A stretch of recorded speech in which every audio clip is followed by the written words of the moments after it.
গণঅভ্যুত্থানে চট্টগ্রাম বিভাগের প্রথম শহীদ ছাত্রদল নেতা ওয়াসিম আকরাম।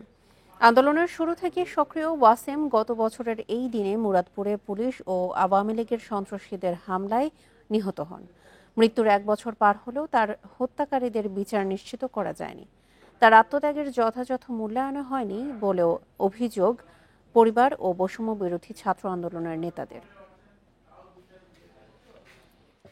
সন্তান হারানোর সুখ এখনো কাটিয়ে উঠতে পারেননি জোসনা আক্তার। ছেলে ওয়াসিম আকরামের ছবি বুকে নিয়ে দিন কাটে তার। সন্তান আর ফিরবে না মায়ের কাছে। ওয়াসিমের কথা মনে পড়লে নীরবে চোখের পানি ফেলেন মা। এখন জোসনা আক্তারের একমাত্র চাওয়া সন্তান হত্যার বিচার।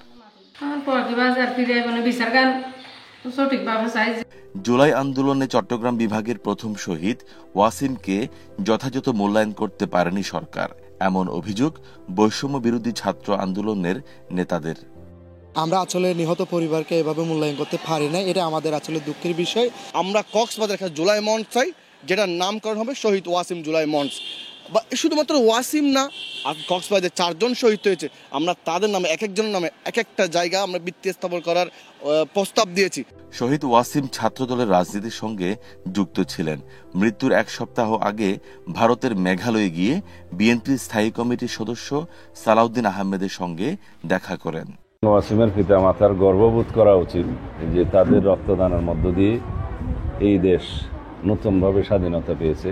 আমরা সবাই এক একজন ওয়াসিমের সেই চেতনাকে ধারণ করে বাংলাদেশের প্রকৃত গণতান্ত্রিক মর্যাদা ফিরিয়ে আনবো ইনশাআল্লাহ। কক্সবাজারের পেকুয়ার বাসিন্দা ওয়াসিম ছিলেন চট্টগ্রাম কলেজের স্নাতক 3য় বর্ষের ছাত্র। তৌফিকুল ইসলাম, ইন্ডিপেন্ডেন্ট নিউজ, কক্সবাজার। জুলাই গণঅভ্যুত্থান চলার সময় গত বছরের 15 জুলাই রাতে জাহাঙ্গীরনগর বিশ্ববিদ্যালয়ের কোটা সংস্কার আন্দোলনের শিক্ষার্থীদের উপর ছাত্রলীগের হামলার স্মরণে কাল রাত্রি পালন করেছেন বিশ্ববিদ্যালয়টির শিক্ষক ও শিক্ষার্থীরা। মঙ্গলবার রাতে উপাচার্যের বাসভবন প্রাঙ্গণে স্মৃতিচারণ ও মোমবাতি প্রজ্বলন সহ নানা আয়োজনের মধ্য দিয়ে ওই রাতের ঘটনা স্মরণ করেন তারা। কর্মসূচির অংশ হিসেবে রাত 11টার দিকে প্রথমে স্মৃতিচারণ করা হয়। এরপর গত বছর আন্দোলনকারীদের ওপর হামলার ঘটনা নিয়ে নির্মিত তথ্যচিত্র প্রদর্শন করা হয়। পরে রাত 12টায় 1 মিনিটের জন্য পুরো ক্যাম্পাসের বিদ্যুৎ বন্ধ রাখা হয়। সবশেষে জুলাই গণঅভ্যুত্থানে নিহতদের স্মরণে মোমবাতি প্রজ্বলন ও মিছিল করেন শিক্ষক শিক্ষার্থীরা। কয়েকটি সড়ক ঘুরে উপাচার্যের বাসভবনে গিয়ে শেষ হয় মিছিল। প্রশাসনের নির্মমতা এবং এইরকম বিপদ সংকুল অবস্থার মধ্যে আমাদেরকে ঠেলে দিচ্ছে, এই যে পরিস্থিতি, সেই পরিস্থিতিকে স্মরণ করতে, সেই সংগ্রামী মুহূর্তকে স্মরণ করতে আজকে জাহাঙ্গীরনগর বিশ্ববিদ্যালয় প্রশাসনের এই উদ্যোগ। 2024-এর স্মরণে আমরা আজকে এখানে প্রতিবাদী সমাবেশ করেছি। এখানে ডকুমেন্টারি প্রদর্শন হচ্ছে এবং ওই দিন এখানে আমরা যারা আটকে গেছিলাম তাদের স্মৃতিচারণ চলছে। বিএনপিকে বিতর্কিত করতে সোহাগ হত্যার ভিডিও ভাইরাল করা হয়েছে বলে মন্তব্য করেছেন বিএনপির যুগ্ম মহাসচিব হাবিবুন নবী খান সোহেল। মঙ্গলবার বিকেলে রাজধানীর নয়াপল্টনের স্বেচ্ছাসেবক দলের সমাবেশে তিনি এসব কথা বলেন। দলের নেতারা আরও বলেন, বিএনপির জনপ্রিয়তায় ঈর্ষান্বিত হয়ে ষড়যন্ত্র ও অপপ্রচার চালাচ্ছে কিছু রাজনৈতিক দল। আইনশৃঙ্খলা পরিস্থিতির অবনতি এবং দেশের বিরুদ্ধে ষড়যন্ত্রের প্রতিবাদে সমাবেশ করে স্বেচ্ছাসেবক দল। ছোট ছোট মিছিল নিয়ে নয়াপল্টনে জড়ো হন নেতাকর্মীরা। বৃষ্টি উপেক্ষা করেই চলতে থাকে স্লোগান।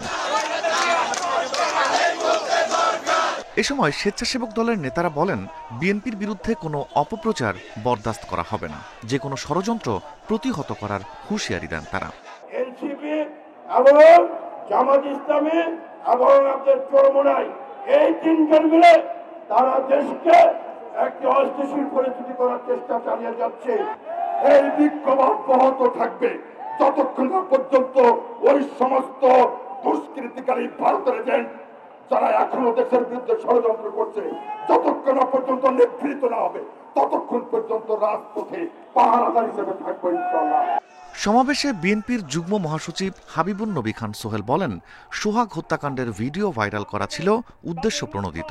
আর কোনো অপপ্রচার চালালে রাজনৈতিকভাবে জবাব দেয়া হবে। একটি ভিডিও ধারণ করা হয়েছে, সেই ভিডিও যে করেছে সে কেন ঘটনা বন্ধ করার জন্য সামনে না গিয়ে নিরাপদ কাছাকাছি থেকেই ভিডিওটি করলো, অথচ তাকে কেউ আঘাত করলো না। এটি নিছক একটি দুর্ঘটনা নয়, এদিকে বিএনপির বিরুদ্ধে একটি সাজানো গোছানো চক্রান্ত ছাড়ার কিছুই নয়।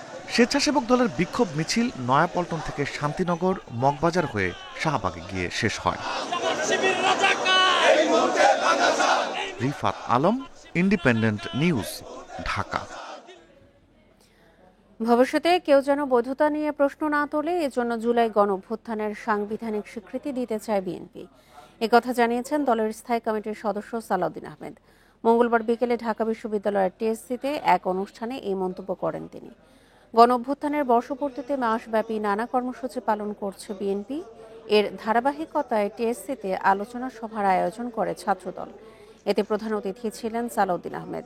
বলেন, বিএনপির 17 বছরের আন্দোলন সংগ্রামের ধারাবাহিকতায় জুলাইয়ের গণঅভ্যুত্থান এসেছে, অথচ বিএনপির সেই গণতান্ত্রিক আন্দোলনকে হেয় করতে অনেকেই অপপ্রচার চালাচ্ছে।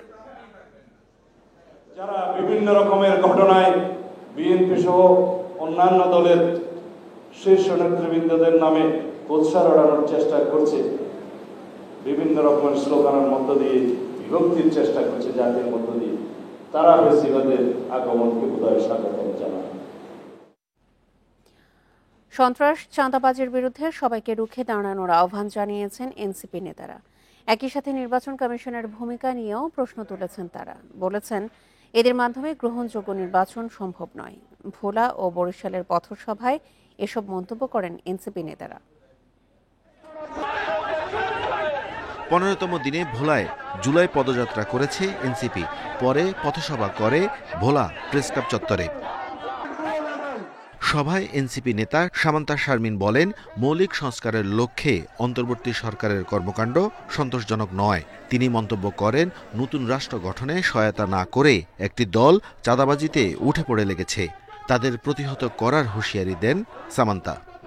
এই অন্তর্বর্তীকালীন সরকার মৌলিক সংস্কারের জন্য যেই কাজগুলো করার দরকার ছিল সেই কাজগুলো ঠিক মতো করতেছে না। ভোলাবাসীর প্রতি আমাদের অনুরোধ, আপনারা কখনো এলাকায় চাঁদাবাজ, সন্ত্রাস, দখলদারিত্ব কখনো পাত্তা দিবেন না।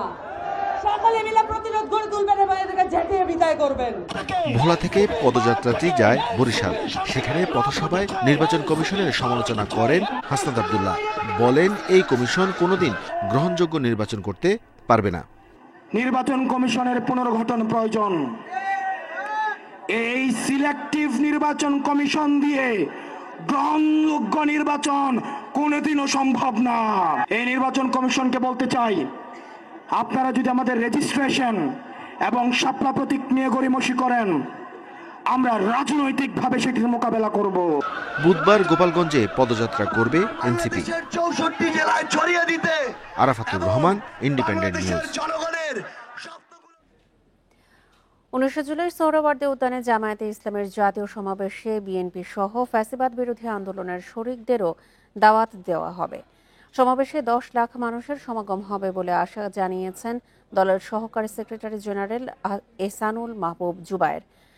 মঙ্গলবার বিকেলে ডিএমপি কমিশনারের কার্যালয়ে সমাবেশ নিয়ে বৈঠক শেষে কথা জানান তিনি। জামায়াত শিবিরকে নিয়ে বিএনপি ও অঙ্গ সংগঠনের অবস্থান বিষয়ে তিনি বলেন, রাজনীতিতে সমালোচনা থাকবেই, এটিকে ইতিবাচক হিসেবে দেখে জামায়াত। ডিএমপির সাথে বৈঠকে সমাবেশের নিরাপত্তা, ট্রাফিক ও সাউন্ড সিস্টেম সহ সংশ্লিষ্ট বিষয়ে আলোচনা হয়েছে বলে জানান তিনি। সমাবেশ ঘিরে কোনো নিরাপত্তা শঙ্কা নেই এবং ডিএমপি পূর্ণ সহযোগিতার আশ্বাস দিয়েছে জানান জুবায়ের। সমাবেশের শৃঙ্খলা রক্ষায় 6000 স্বেচ্ছাসেবক কাজ করবে। বাংলাদেশ জামাত ইসলামের প্রোগ্রামটাকে সুন্দরভাবে বাস্তবায়ন করা, নিরাপত্তা সহ ট্রাফিক ব্যবস্থাপনা, আমাদের গাড়িগুলোকে পার্কিং করা সহ সমস্ত ব্যবস্থাগুলোই সুন্দর শান্তিপূর্ণভাবে আমরা আশা করছি। এই ব্যাপারে আমরা ওনাদের সাথে মোটামুটি প্রায় 1 ঘন্টা থেকে 1.5 ঘন্টা দীর্ঘ মত বিনিময় করেছি আর কি। মিলিয়ন ম্যান মার্চ আমরা আশা করছি ইনশাআল্লাহ। তত্ত্বাবধায়ক সরকার ও সংবিধানের কয়েকটি মৌলিক ধারা পরিবর্তনে একমত হয়েছে অধিকাংশ রাজনৈতিক দল। এছাড়া দ্বিকক্ষ বিশিষ্ট সংসদের উচ্চকক্ষ নিয়ে একমত হলেও ক্ষমতা নিয়ে ঐকমত্য হয়নি। মঙ্গলবার রাজধানীর ফরেন সার্ভিস একাডেমিতে ঐকমত্য কমিশনের বৈঠক শেষে এসব তথ্য দেওয়া হয়। ফেব্রুয়ারিতে গঠিত ঐকমত্য কমিশনের মেয়াদ এ মাসেই শেষ, কিন্তু এখনও অনেক মৌলিক বিষয়ে একমত হয়নি রাজনৈতিক দলগুলো। মঙ্গলবারের আলোচনায় ছিল তত্ত্বাবধায়ক সরকার সহ বেশ কয়েকটি ইস্যু। বৈঠক শেষে রাজনীতিবিদরা জানান, তত্ত্বাবধায়ক সরকার প্রবর্তনে একমত হয়েছে দলগুলো, তবে গঠন প্রক্রিয়া এখনও চূড়ান্ত হয়নি। এছাড়া সংসদের উচ্চকক্ষ সদস্যদের ক্ষমতা নিয়েও দ্বিমত রয়েছে দলগুলোর। এখানে দ্বিকক্ষ বিশিষ্ট পার্লামেন্ট সৃজনের বিষয়ে মোটামুটি অধিকাংশ রাজনৈতিক দল একমত, কিন্তু তার গঠন প্রক্রিয়া কি হবে এবং তার পাওয়ার এন্ড ফাংশন কি হবে এ বিষয়ে ব্যাপক বিতর্ক আছে। অধিকাংশ দল পিআর পদ্ধতিতে উচ্চকক্ষের আসন বিন্যাসের ব্যাপারে একমত হলেও বিএনপি এবং তার সঙ্গে গুটিকত দল তারা পিআর পদ্ধতিতে উচ্চকক্ষের নির্বাচন চায় না। এই যে ৬টার নাম বললাম, এই ৬টার ভিতরে ৫টা দলেই পিআরের পক্ষে, সুতরাং পার্সেন্টেজ অফ পপুলার সাপোর্ট এটা আপনারা যোগ্য করিলেই আমরা এটা পাবো। সংবিধানের বেশ কয়েকটি ধারা পরিবর্তনেও একমত হয়েছে দলগুলো, আর কিছু বিষয়ে সিদ্ধান্ত নেওয়ার ভার দেওয়া হয়েছে ঐকমত্য কমিশনের ওপর। যেহেতু রাজনৈতিক দলগুলো এবং জোটগুলো এ বিষয়ে কোনো ঐকমত্যে আসতে পারছেন না, সেহেতু একাধিক দিন ধরে উচ্চকক্ষ বিষয়ক আলোচনার পরে আজকে রাজনৈতিক দল এবং জোটগুলোর পক্ষ থেকে এ বিষয়ে সিদ্ধান্ত গ্রহণের ভার কমিশনের উপর অর্পণ করা হয়েছে। রোববার আবার বৈঠক হবে, সেদিন আলোচনা হবে নারী এমপি নির্বাচন প্রক্রিয়া নিয়ে। মাহফুজুর রহমান মিলন, ইন্ডিপেন্ডেন্ট নিউজ, ঢাকা। তত্ত্বাবধায়ক সরকার ব্যবস্থা পুরোপুরি ফিরিয়ে আনতে আপিল করার ঘোষণা দিয়েছেন সুজনের সম্পাদক বদিউল আলম মজুমদার। মঙ্গলবার বিকেলে রাজধানীর ফরেন সার্ভিস একাডেমিতে ব্রিফিংয়ে কথা বলেন তিনি। বদিউল আলম মজুমদার আরও বলেন, পঞ্চদশ সংশোধনী বাতিল হওয়ায় তত্ত্বাবধায়ক সরকার ব্যবস্থা ফিরেছে, কিন্তু ত্রয়োদশ সংশোধনী নিয়ে তাদের আপত্তি রয়েছে, সে কারণেই আপিল করার সিদ্ধান্ত নেওয়া হয়েছে।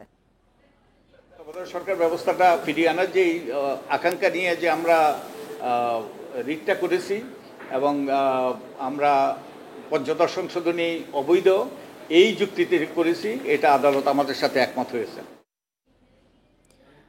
বঙ্গোপসাগরে সৃষ্ট নিম্নচাপটি এখন স্থল লঘুচাপে রূপ নিয়েছে। এটি এখন দক্ষিণ পশ্চিম উপকূলে ভারতের ঝাড়খণ্ড ও বিহারে অবস্থান করছে। এর প্রভাবেই সারা দেশে হালকা ও মাঝারি বৃষ্টি হচ্ছে। আবহাওয়া অধিদপ্তর বলছে, বৃহস্পতিবার এই বৃষ্টির প্রকোপ কিছুটা কমে আসতে পারে। তবে বরিশাল, খুলনা, রংপুর ও রাজশাহীতে অতি ভারী বর্ষণের পূর্বাভাস রয়েছে। এ সময় লঘুচাপের এলাকায় দমকা অথবা ঝোড়ো বাতাস বইবে। একই কারণে উত্তর বঙ্গোপসাগর বেশ উত্তাল রয়েছে। চট্টগ্রাম, কক্সবাজার, মোংলা ও পায়রা সমুদ্র বন্দরে ৩ নম্বর সতর্ক সংকেত দেখিয়ে যেতে বলা হয়েছে। মঙ্গলবার সর্বোচ্চ বৃষ্টি হয় সিরাজগঞ্জের তাড়াশে ১৪৫ মিলিমিটার, আর রাজধানীতে হয়েছে ৪৫ মিলিমিটার বৃষ্টি। আবহাওয়াবিদদের তথ্য বলছে, জুলাই মাসে সবচেয়ে বেশি বৃষ্টি হয়, তাই ২০ জুলাই থেকে আবারও সারা দেশে ভারী বৃষ্টির শঙ্কা রয়েছে।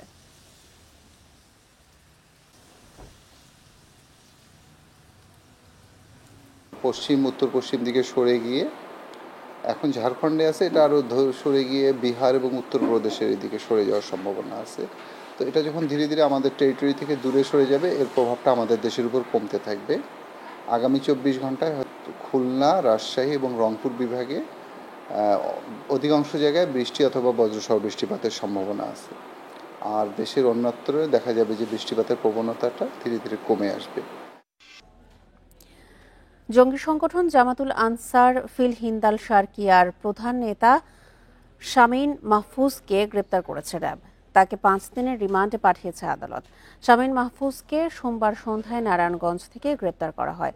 পরে ঢাকার সাভার থানায় কাউন্টার টেরোরিজম ইউনিটের দায়ের করা একটি মামলায় তাকে গ্রেপ্তার দেখিয়ে মঙ্গলবার আদালতে তোলে পুলিশ।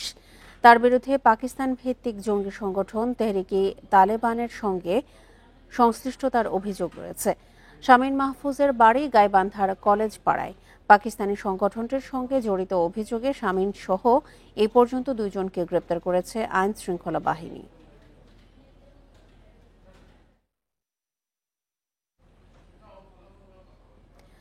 বাংলাদেশি কর্মীদের জন্য মাল্টিপল এন্ট্রি ভিসা সুবিধা চালু করেছে মালয়েশিয়া। মঙ্গলবার প্রবাসী কল্যাণ ও বৈদেশিক কর্মসংস্থান মন্ত্রণালয়ের উপদেষ্টা ডক্টর আসিফ নজরুল এই তথ্য জানান। বলেন, গত মে মাসে মালয়েশিয়া সফরের সময় দেশটির স্বরাষ্ট্রমন্ত্রীর সঙ্গে বৈঠক হয়। পরে 10 জুলাই পরিপত্র জারি করে মালয়েশিয়া সরকার।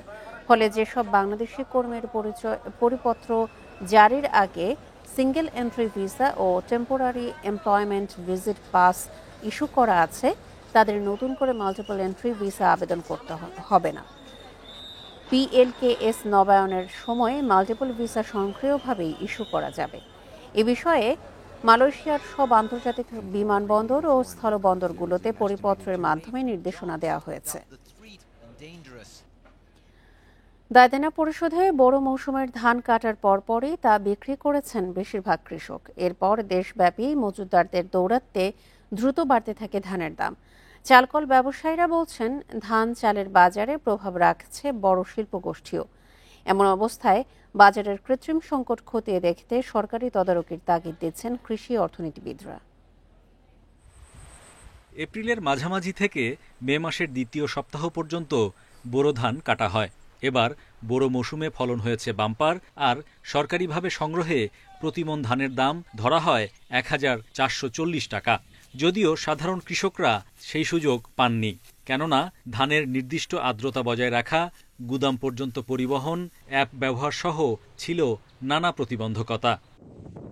ভরা মৌসুমে বাজারে মোটা জাতের ধান বিক্রি হয়েছে 1000 থেকে 1150 টাকায়, সরু জাতের ধান বিক্রি হয়েছে 1300 টাকা পর্যন্ত।